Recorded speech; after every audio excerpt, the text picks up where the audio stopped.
Ngazise imendo yakho, Jehova, ngifundise izindlela zakho. Ngihambise eqinisweni lakho, ungifundise, ngokuba wena unguNkulunkulu wensindiso yami, ngilindela wena usuku lonke. Siyakwamukela kumnikelo. Ihubo isahluko sama-25 ivesi lesine kuya kwelesihlanu liwumthandazo omuhle oveza umongo wokufuna isiqondiso sikaNkulunkulu ezimpilweni zethu. UDavide, umhubi, udweba isithombe sikaNkulunkulu njengomfundisi wethu, umholi, nomsindisi wethu.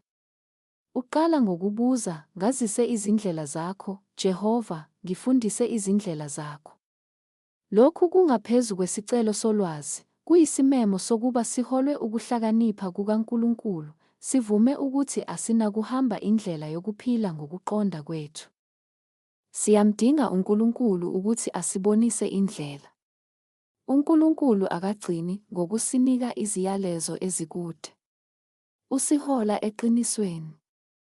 Umoya oNgcwele akayena umfundisi wethu kuphela kodwa futhi ungumqondisi wethu ohlala ngaphakathi kithi ukuze aqondise izinyathelo zethu. Njengoba sicela uNkulunkulu ukuba asifundise, siyaqaphela ukuthi isiqondiso sakhe sisekelwe eqinisweni lakhe, futhi lelo qiniso lisiholela ensindisweni nasenguqukweni. Umthandazo kaDavide othi, ngokuba wena unguNkulunkulu wensindiso yami, ngilindela wena usuku lonke, kuyisikhumbuzo sokuthi ithemba lethu nokuthembela kwethu kusekelwe kuNkulunkulu. Kungakhathaliseki ukungaqiniseki noma izinselele esibhekana nazo, uNkulunkulu uhlala enathi. Ngokumlinda, sizibeka ukuze sithole ukuhlakanipha kwakhe, sazi ukuthi uzosiqondisa ohambweni lokuphila. Leli hubo lisikhuthaza ukuba siqale usuku ngalunye ngenhliziyo evulekile, sicele uNkulunkulu ukuba asibonise indlela yakhe.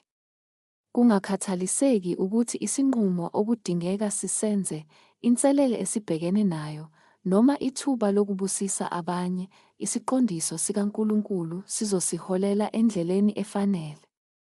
Njengoba singanciki kokwethu ukuqonda, sithembela ekuhlakanipheni kwakhe ukuba aqondise izinyathelo zethu, njengoba nje Izaga isahluko sesithathu amavesi 5 kuya kwesi-6 siyasifundisa.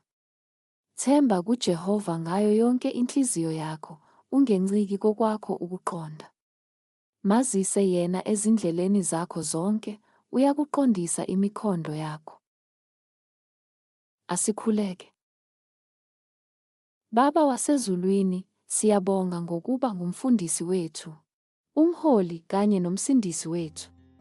Siyakucela ukuba usiqondise namuhla, usibonise izindlela zakho, usihole eqinisweni lakho, futhi usisize sihambe endleleni yokulunga. Sengathi singakwethemba ngezinhliziyo zethu zonke futhi singanciki kokwethu ukuqonda. Sibeka ithemba lethu kuwe, sazi ukuthi unathi kuzo zonke izinyathelo zendlela. Egameni likaJesu, Amen.